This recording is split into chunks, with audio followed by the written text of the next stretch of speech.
आइए आज हम लोग जो सॉल्व करने के लिए सीख रहे हैं, ये स्टूडेंट तो छोड़िए, टीचर लोग भी परेशान रहते हैं समझाने के लिए और ये जल्दी समझ में नहीं आता है।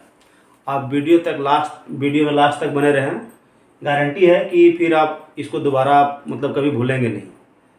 तो हम लोग शुरू करते हैं। नंबर सिस्टम में जो रियल नंबर दो तरह का होता है, एक रैशनल नंबर और इरेशनल नंबर।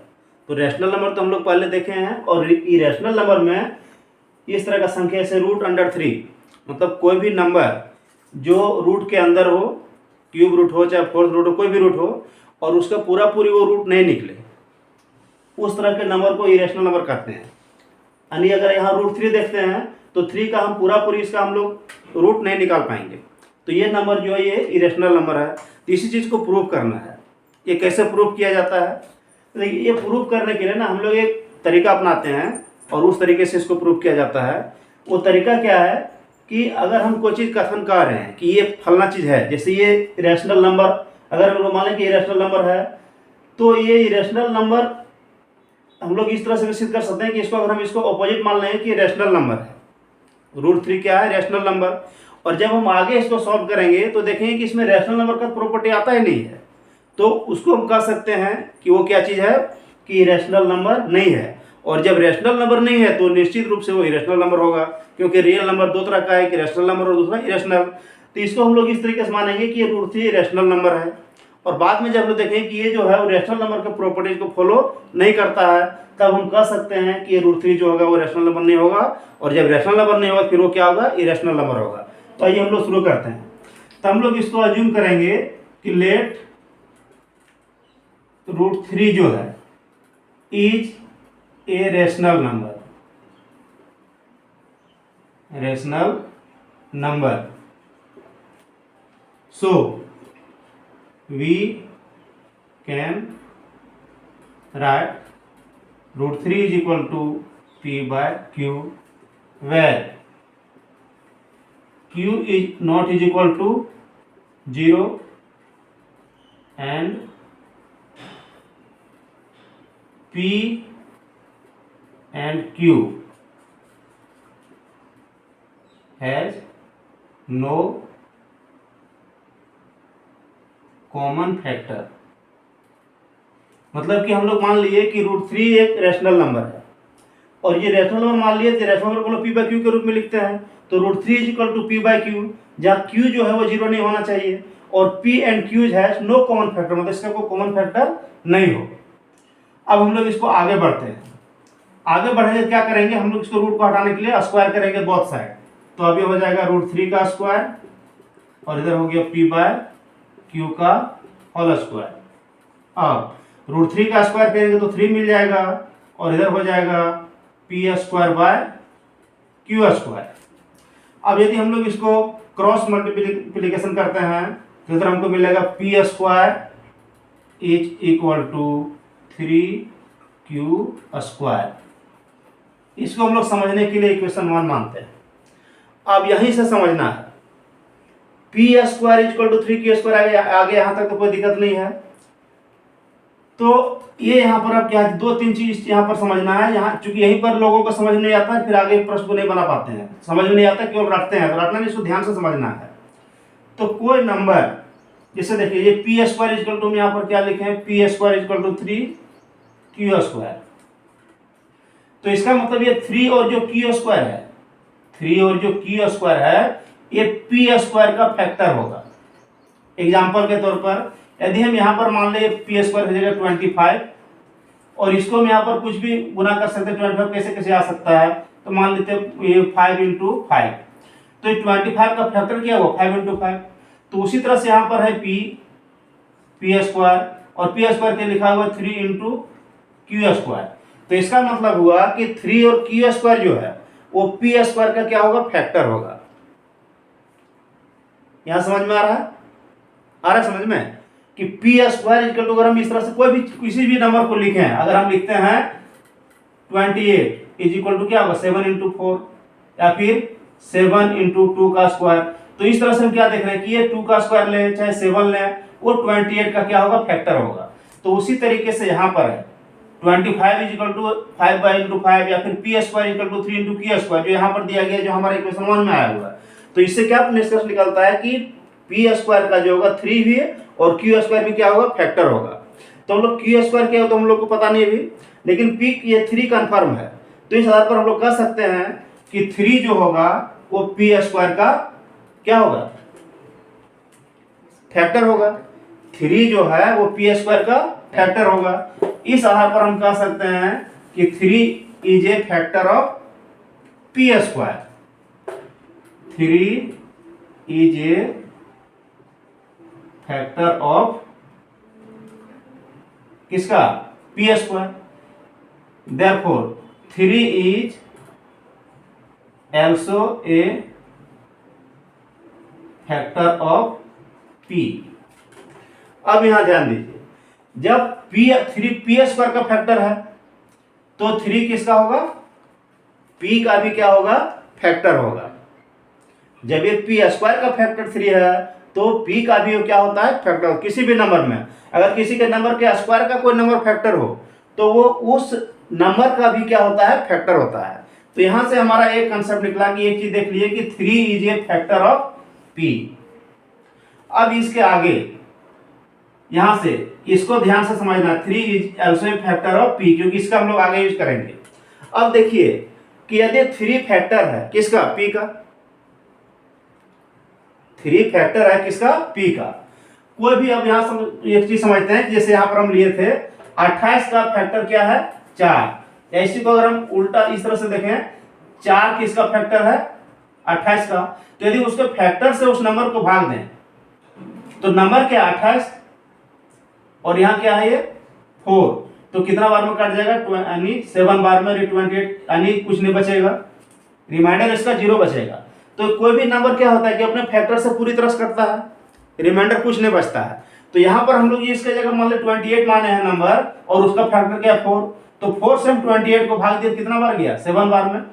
तो हम 28 को फिर क्या लिख सकते हैं, 28 इज इक्वल टू 4 इंटू 7। उसी तरीके से यहां पर देखिए फैक्टर कौन है, 3 किसका, p का। तो अगर हम p को डिवाइड करें, किसको, p को, किससे, 3 से, ठीक है, तो कुछ बार जाएगा, ये मान लेते हैं n बार गया। कितना बार गया, n बार। अब रिमाइंडर क्या बचेगा, n बार में p आ गया, रिमाइंडर तो कुछ नहीं बचेगा।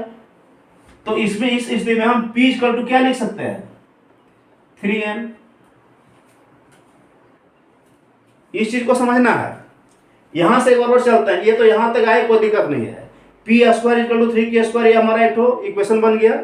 तो यहां से हमको पता चल रहा है कि P square equal to 3 Q square है, तो इसका मतलब है कि ये जो यानी 3 और क्यू स्क्वायर दोनों पी स्क्वायर का फैक्टर है। तो क्यू को हम लोग छोड़ दें क्योंकि हम लोग नंबर ले रहे हैं सीधा सीधी। तो 3 क्या है, ये फैक्टर ऑफ पी स्क्वायर, तो इसका मतलब 3 किसका होगा, ऑल्सो फैक्टर ऑफ p का भी फैक्टर होगा। अब किसी नंबर को उसके फैक्टर से डिवाइड करते हैं तो वहां पर कोई रिमाइंडर नहीं बचता है। तो हम 3 को डिवाइड कर रहे हैं, 3 से डिवाइड कर रहे हैं p को, मान लेते हैं n बार गया, तो p इक्वल टू कितना हुआ, 3n। p इक्वल टू कितना हुआ, 3n।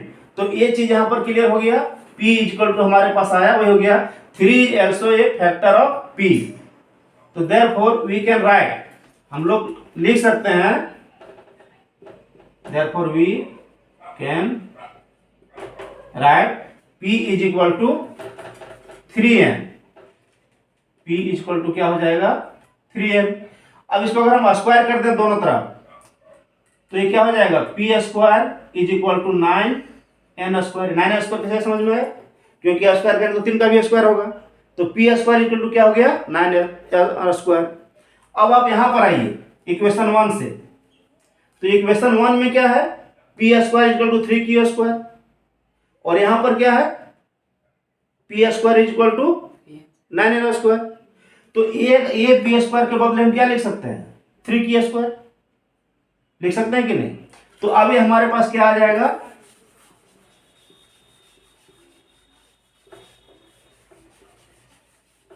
इसको रखते हैं, यहां हमारे पास था P square is equal to 3 Q square. तो अब यहां से समझिए, ये इक्वेशन 1 था, P square equal to 3 Q square. और यहाँ पी स्क्वायर इक्वल टू कितना 9n²। तो अब हम लिख सकते हैं 3q² is equal to 9n²। ऐसा समझ में 3q² इज इक्वल टू क्या लिख सकते हैं 9 यहाँ से, क्योंकि p² इज इक्वल टू कितना है 3q²। तो इसी p² के बदले हम क्या लिख दिए 3q² और 9n² तो है ही। अब ये 3 से दोनों तरफ डिवाइड कर देंगे, क्योंकि दोनों तरफ 3 से या तो फिर इस 3 को उधर ले जाएंगे, एक ही चीज है तो उधर जाके बटिंग हो जाएगा। तो यहाँ पर q² इज इक्वल टू क्या बच जाएगा 9n² में 3। तो ये 3 से कितना बार में कट गया 3 बार में, तो ये q² इज इक्वल टू क्या बच गया 3n²। अब यहां पर ध्यान दीजिए, यदि हम इसको इक्वेशन 2 माने तो इस कंडीशन पर ध्यान दीजिए, q² का फैक्टर क्या क्या है 3 और n²। तो n तो क्या नंबर आएगा पता नहीं है, लेकिन ये पता है कि 3 इसका एक फैक्टर है। तो इससे इस तरह जिस तरह से यहाँ जो लिखे थे 3 is a factor of p², तो उसी तरह यहाँ पर हम क्या लिख सकते हैं therefore 3 is a factor of किसका q²। और जब 3q² का फैक्टर है तो therefore 3 is also a factor of क्या q। जब q² का फैक्टर 3 है तो q का भी फैक्टर क्या होगा 3। अब हम लोग यहां पर आते हैं, प्रूफ हो चुका है कि अब हम लोग यहां पर आते हैं, जो हम लोग यहां माने थे कि √3 जो है क्या चीज है वो रेशनल नंबर, और वो क्या होता है p/q। और यहाँ p where q is equal to 0 and p and q has no common factor। लेकिन हम यहाँ पर क्या देख रहे हैं p और q दोनों का कॉमन फैक्टर क्या है 3 है। अब यहाँ पर हम लोग क्या देख रहे हैं, ये जो हम लोग माने थे, और इसलिए हम यहाँ पर ये भी लिख सकते हैं देयरफॉर क्या लिख सकते हैं ये q is equal to p equal to क्या लिखे थे 3n। तो उसी तरीके से यहाँ पर q इक्वल टू हम 3m लिख सकते हैं। ठीक है। अब जो हम शुरू में जो माने थे, शुरू में क्या माने थे √3 इज इक्वल टू p/q। हम जो माने थे √3 इज इक्वल टू p/q। तो अब देखते हैं हमारा क्या मिलता है, √3 इज इक्वल टू p के जगह कितना है, p के जगह जो आया था हमारे पास 3n और q के जगह क्या आया 3m।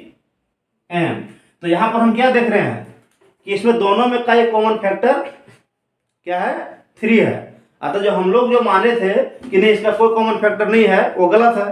तो जब वो गलत हो गया इसका मतलब √3 जो है हम लोग का द्वारा जो माने थे कि √3 क्या है रेशनल नंबर है, वो अजम्पशन क्या हो गया गलत हो गया।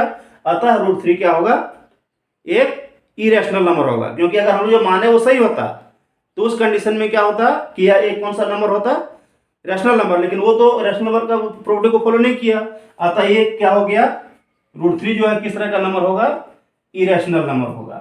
तो वही हो गया कि आवर जो है कि हमारा असुम्पशन जो था माने जो थे हम लोग इज रॉन्ग, देयरफॉर √3 इज क्या होगा अन इरेशनल नंबर। और इस तरीके से हम लोग इस तरह के क्वेश्चन को क्या करते हैं प्रूव करते हैं। अब इसी तरीके से √5 √7 किसी भी नंबर को आप प्रूव कर सकते हैं। तो आप लोग कोशिश कीजिए आगे √5 को इसी तरीके से प्रूव करने का। धन्यवाद।